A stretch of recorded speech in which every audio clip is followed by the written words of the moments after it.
When I went back to my hometown last year, something really weird happened. It started when the neighbor across the street warned me that there was a suspicious person in the area. Apparently someone was going around ringing people's doorbells at about 1 a.m. in the neighborhood. My neighbor said that they ignored the doorbell at first since they were in bed and it was so late. Everyone in their house was still in bed asleep and they weren't really expecting guests at that time of night. The doorbell kept ringing, so my neighbor's husband got out of the bed to see what was going on. He took his phone with him so his wife could listen. He asked through the door in a quiet voice, "Who is it? Is there some sort of emergency?" Then a man's voice responded, I'm looking for Sarah.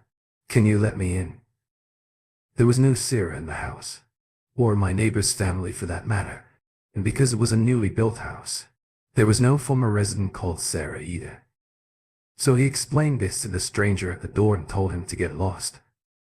But I made a promise to it. I remember it well. The stranger said, "Well, I have a promise for you to remember. Well, if you don't go away, I'm calling the cops." Okay. The neighbor's husband called the cops anyway, because the guy outside didn't show any signs of leaving. The police arrived and the man at the door was nowhere to be seen. So the neighbor warned us to be careful just in case he came back. We spoke about it at dinner that my parents were going around the house making sure that everything was locked when the sun went down later that night. My dad and I were in the living room watching TV. It was just after midnight the doorbell rang. Before assuming that it was that weirdo who called my neighbor's house, I actually went and checked. We didn't have a way to check outside, like those doorbells nowadays, so I crept over to the curtains. I pulled the curtain back just enough to create a gap to look outside. Through the gap in the curtains I saw a man wearing a hat and a big dark brown overcoat. He was also wearing boots as well. His face was hidden by the turned-up collar of his overcoat. I couldn't really see his face. I watched as he pushed the doorbell again. My dad whispered to me to not get caught looking at the guy, so I immediately shut the curtain. This guy was definitely suspicious. There was no doubt. I mean, you wouldn't want to see him at your door. Let me put it that way. We decided to call the police, since the neighbors were already worried about the guy. But until the police arrived, we thought we would keep him busy. Since last time he bolted for about 3 straight minutes, he rang our doorbell. He was so persistent. My dad had enough of this, so he went out into the hallway and approached the door. He stood before the frosted glass and asked, "Who are you?" "I'm the guy who promised to meet Sarah." "What's your name?" "Oh, well, is this an emergency?" "Well, I was in the thirst. I'm here for Sarah." "I really want to come in." The guy just talked in circles. Of course, there was no Sarah in our house either. If you told him that, this happened when I was in the first or second year of junior high school. I think I was about 13 years old. I grew up in Mitoto side. He would just keep talking about his promise and how he remembered a promise and how he was here to meet her. It got you nowhere. While this was going on, I called the police discreetly. I wanted to see this guy get taken away, but he left before the police car arrived. We then heard knocking at the door. "Police." The officer said we have a door in front of the actual front door to our house. You know, like a porch. I was amazed to hear the knocking from the officer on the actual front door, not the porch door. When the weird guy was at our door, I was certain that the porch door was shut and I didn't hear it open and close when he left. This door can only be opened and locked from the inside. How the hell was that possible? I wondered. It creeped me out, but my dad didn't seem to care all that much. He calmly explained the situation to the officer. He gave a really accurate description of the guy and informed the cops that this happened in the neighborhood last night. The officer said that he hadn't seen anyone suspicious in the area. This guy knew how to get away, and he knew how to get away fast. However, we did find footprints in the snow, so the cop said he would follow them to see if he could find anything.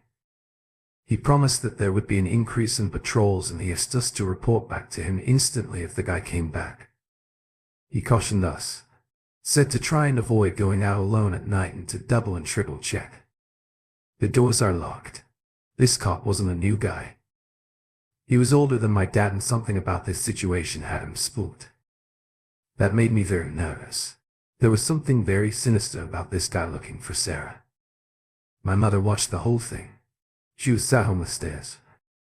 I turned to her and asked if she definitely locked the outside door. You know that porch door I mentioned before, and she was adamant that she did. My dad could sense our nerves. He tried to laugh it off. Don't worry, guys. Look, I'm sorry we couldn't get in this time. After we all confirmed and were happy that the doors were locked, we went to bed. I couldn't sleep much that night.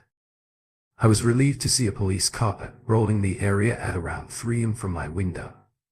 This happened when I was in the first or second year of junior high school. I think I was about 13 years old. I grew up in the countryside. The next day we heard that someone else in the neighborhood's doorbell rang. My dad was really angry at the police. He said that they must not be doing their jobs right if they hadn't caught the guy yet. For more days had passed while others in the area reported late-night doorbell rings. Everyone said the same thing. A stranger came to their door asking for Sarah and asking to come in. He wasn't cool. The thing I find the weirdest about this is not one person, myself and my family included, were able to describe what that man's face looked like. That stranger was the stuff of nightmares. I spent New Year's with my family and left to go back home worried for them. About a week later I called my mum to check in on her, and I got in a situation. The house across the street from us found a note in their mailbox that read, "Sarah's not here, but I found her. Thank you very much." The letters were painted by a brush like calligraphy. Wondering if we'll get a thank you letter too. Well, what it means if we don't get one. I'm sorry. It sounds like a mundane story. But imagine if it happened to you, a stranger whose face no one saw in the neighborhood, going around in the dead of night and trying to talk their way into your home. I don't like it. I don't like that. He found Sarah either. This happened 7 years ago after I graduated from high school. I started living alone for the first time. It wasn't like I was living in a new and strange area. I actually lived about half an hour away from my parents' house, so I knew the area quite well. I had been living alone for about 3 months and things were going really well. I used to walk to work and back home through a local park, usually at around 6 p.m. I was always aware of my surroundings. Well, at least I like to think so. I think it was this awareness that helped me to find the purse.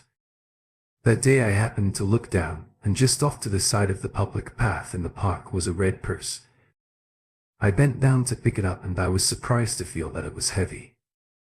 There were a bunch of credit cards in there and some money, not just coins, but notes. The thought to just take the purse home and empty it of its contents flashed across my mind. It wasn't a bad idea. And when you hear the end of this story, you might think to yourself, why didn't he just do that? It would have saved him a lot of trouble. But I wasn't to know what trouble I was about to get myself into. I can tell you now that the main reason why I didn't keep the purse's contents for myself was because I was kind of lonely and I hadn't met any women since I moved. To be honest, I've never really had so much luck with the ladies. I had this romantic idea that I would just turn in the purse at the police station and they would let me know when someone came to claim it. I thought that it was a fun idea. I didn't realize that the police station I turned it into made me fill out a bunch of forms just to hand in some lost property. But since I just picked the purse up off the ground, there was no way of being sure that anything had been taken, since I was the last one who touched it. So I understood. I didn't mind that, but I resented the fact that it created hassle from filling out. I just wanted the meat cute. They said that I needed to fill out the forms because when the owner of the purse comes to collect it, they need to have everything on paper. They said that they would be in touch when the owner of the purse was identified. I went home romanticizing over what kind of person owned that person if we would ever meet. I took a bath and I started winding down for a good night's sleep. I felt that I had done my good deed for the year. Then I heard the doorbell not once, but 3 times. Don't press it 3 times. That's annoying. I thought to myself. I opened the door wondering who the hell might be out there at this time of night. It was winter and, to my surprise, a real beauty was stood outside wearing a miniskirt. A red miniskirt. I said, "Hey. What's up? What's your name?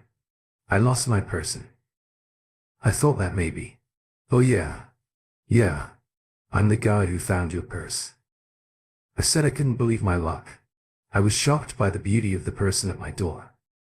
"Yeah. I have all the papers from the police station. It should be all the proof you need." I swear I didn't take anything from it. I'm not that kind of guy actually. "Oh yeah. If you could just wait there just a second. I'll go and get the paperwork they gave me and we'll sort it all out." I left the frame of the door and I headed back into my apartment to grab the paperwork from the countertop. And as I turned around to go back to the door, I saw the owner of the purse basically face to face with me in my own apartment. She just walked on in. I was really shocked. I hadn't offered her and seemed kind of rude. You know, our proximity was insanely close. Our faces were nearly touching. Aren't you kind? A smile crept across her lips as she released those words. Well, you know, I'd want a stranger to do the same for me. I guess I said one word that could sum up the experience: was eerie. Really eerie. I almost lost focus for a few minutes. My head was swimming. It wasn't normal. Well, thank the Lord for kind people. Hey, the smile seemed completely painted on at this point.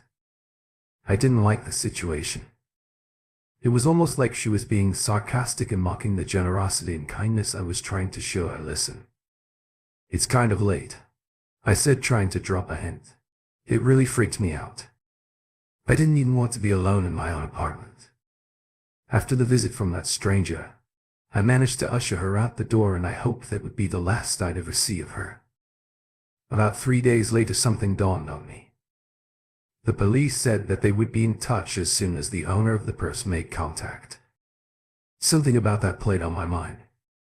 So I went to the police station a couple of days later to find out if the owner of the purse had been in touch.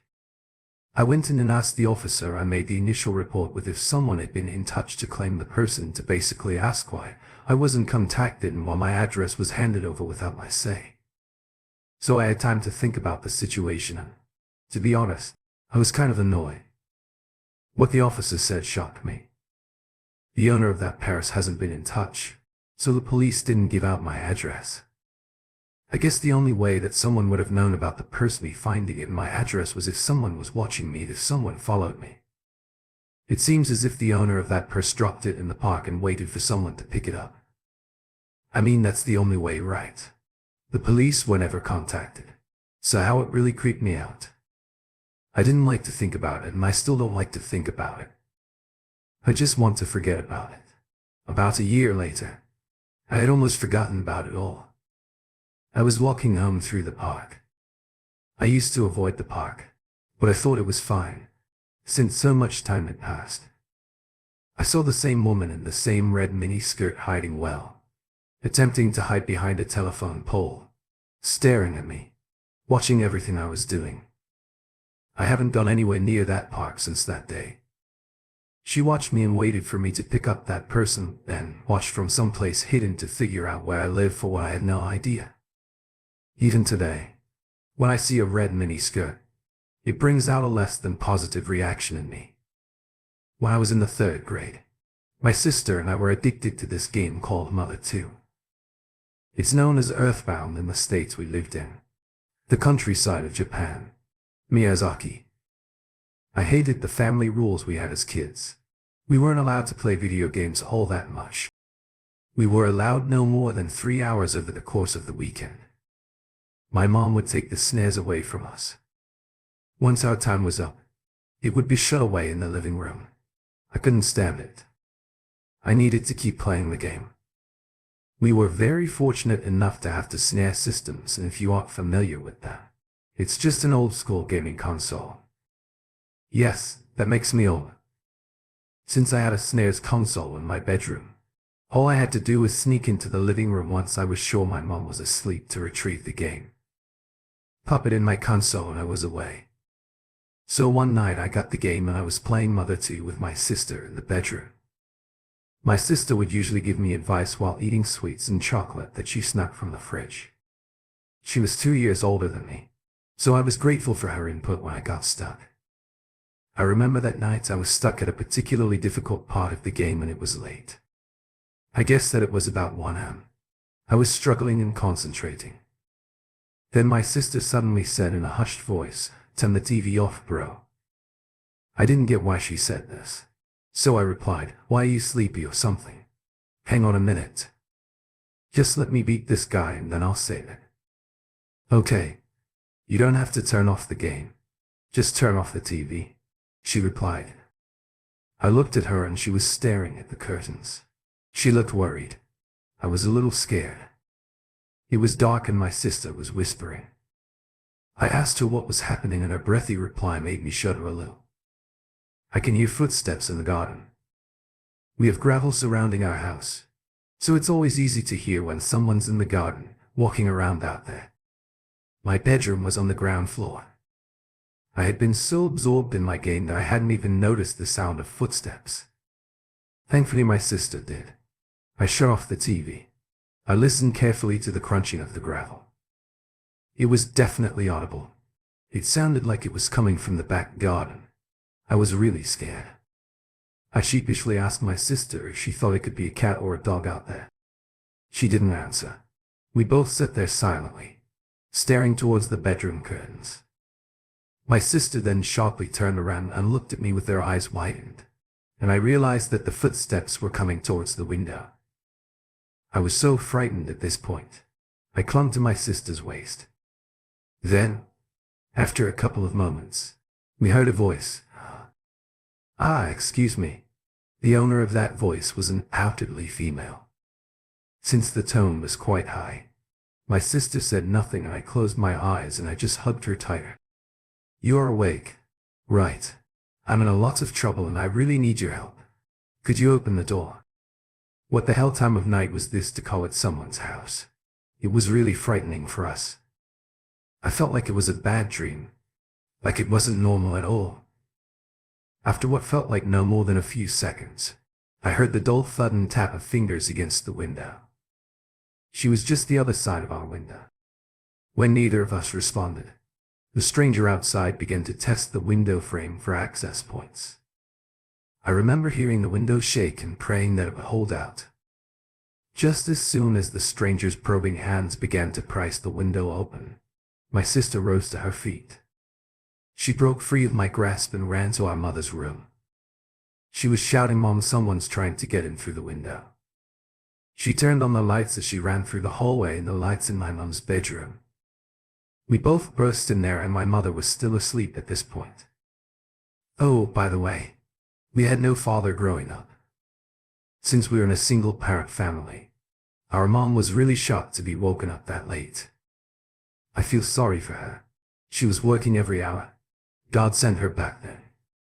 She thought that my sister and I had a nightmare, so she just told us to go back to sleep. She didn't even remove her sleep mask at first. She told us to go back to sleep, no matter how many times we protested. Then we heard the doorbell ring. Well, that made Mom sit up in bed, bolt upright. She hurried to the front door and flipped on the porch light. That was when we got a glimpse of the stranger outside. I remember that she was definitely wearing red, even though we had frosted glass. I could see what she was wearing. It was too short to see through the peephole, and this was decades before those Ring doorbells came out. "Who are you?" my mother asked through the door. "Sorry, it's so late. It's just..." I was looking for a payphone, but I couldn't find one anywhere. Of course, I wouldn't usually come to a stranger's house in the day, much less at night. It's just I have some urgent business. I need to attend to it. I'm so lucky that someone answered the door. Thank you. If you could, just let me know to use your phone. I'll be on my way again. Thank you. Thank you so much again. I'm sorry, but I don't let people I don't know in my house this time of night. My mum replied she normally would let someone use the phone, but never this late at night. It's really dangerous to allow a stranger into your home anyway, especially at night. We never usually had people visit since we lived way out in the middle of nowhere. It was very jarring to see a silhouette of someone out on the porch that late. I hate to ask, but I really need to use your phone. I'm in a bad situation at the moment. The stranger said, but my mother stood her ground and said, I'm very sorry, but you're gonna have to try somewhere else. The woman outside went quiet and it felt like my mum had got the message through to the stranger. But then I saw that the stranger was pulling an umbrella out from the umbrella stand. Then we heard a thunderous bang against the glass. The stranger was trying to smash her way into the house. She was using the metal tip of the umbrella to smash against the glass. I just froze. I never thought that anything like this could happen in our quiet little lives. My mother shouted that she was going to call the police. I had never heard her shout like that. It was really powerful. It wasn't powerful enough to make the stranger stop trying to smash in the door, though my mum turned to us and said, you two, get to the living room now and call the police. I still couldn't move. My sister had to grab me by my hand and drag me away. It all happened so fast. I remember running to the living room, looking over my shoulder at my mum, still hearing the crashing of the umbrella against the glass. My mum was making a barricade. She was dragging the shoe cabinet and putting it against the door. I think she must have been panicking too. We got into the living room and turned the lights on. I instinctively crawled under the table to try and hide. I will just remind you, I was like 8 years old at this point. My sister was on the phone to the police, and when she finished, she climbed on the table with me and we hugged. We were shaking and then she started to cry. After a short while, my mom came into the living room. We could still hear the sound of the glass being pounded out in the hallway. My mom was holding the biggest knife we had from our kitchen. She was saying, "It's okay. Moms, here, it's gonna be okay." My mom's face was as white as snow and teeming with sweat. She was also shaking. Things looked very far from okay. The noise from the front door wasn't dying down either. The stranger seemed determined to get in, but then the banging suddenly ceased. The house stood still in silence. My mom slowly rose to her feet and began walking towards the front door, and that was when we heard the loudest bang of the night so far. The same thundering sound we had heard at the front door was now coming from the living room window. We all screamed and it felt as if I was about to pass out.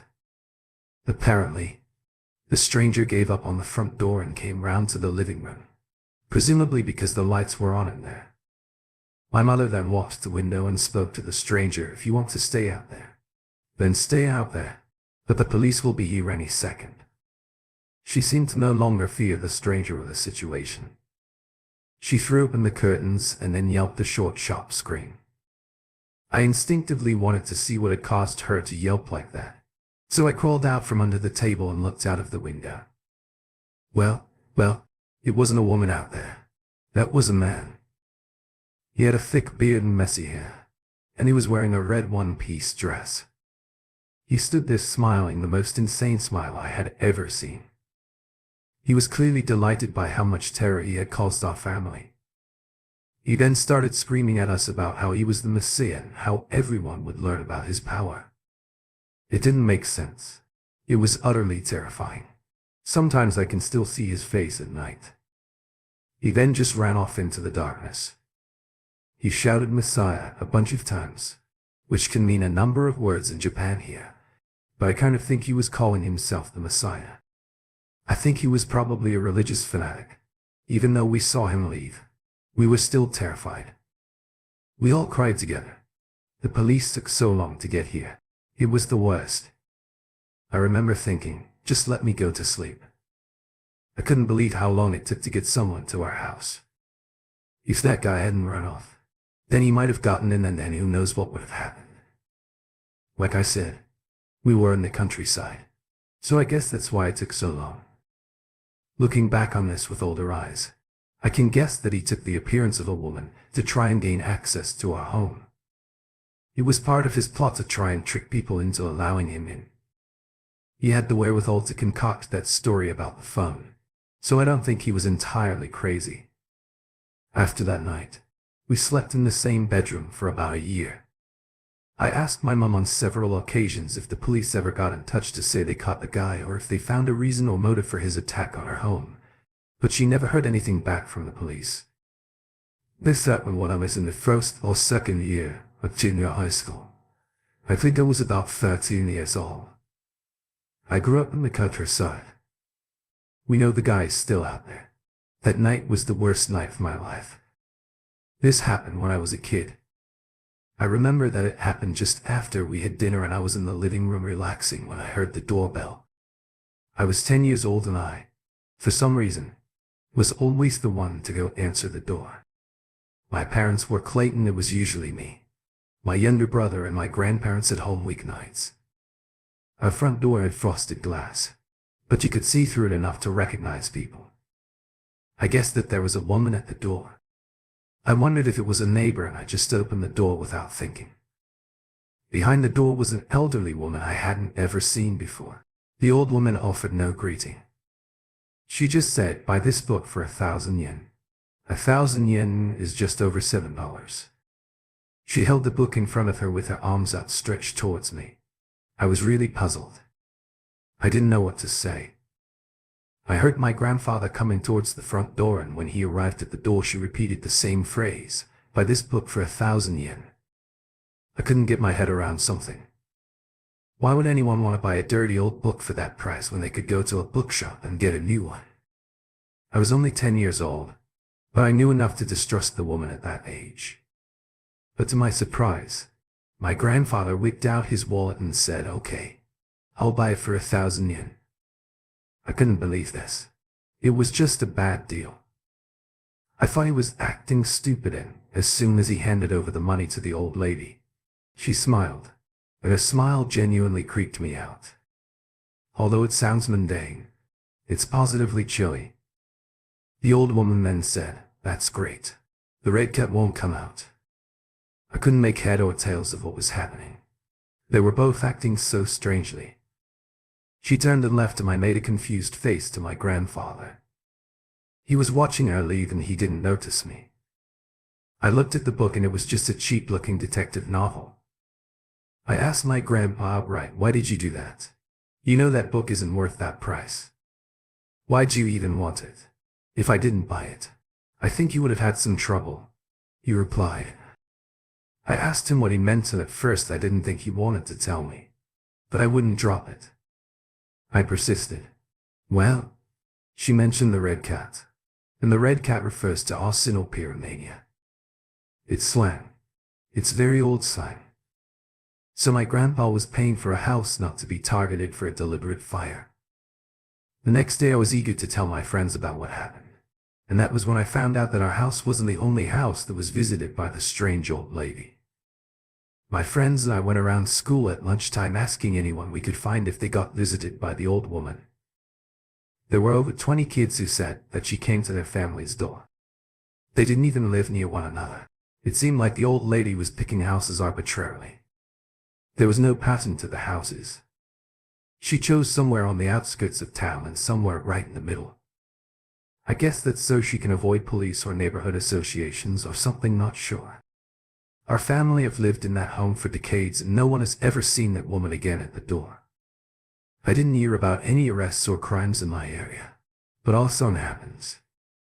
It was wise of my grandpa to pay her off because I wouldn't want a person like that to have a grudge against our family.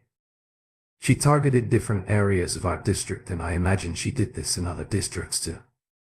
My grandfather, who has long since passed, said at the time, "If you can buy security for 1,000 yen, it's cheap." I was really lucky. He understood what she was implying. I just wanted to add something to this story and give a little detail on that word and its etymology. It seems to be from the Meiji period, and it even existed in the Edo period. So why is it called red cats now? This is a rather unpleasant theory, and I will say it's a superstition. You know, Tread carefully if you're easily upset. It cannot be said that there's any truth in this, but I think it's worth sharing.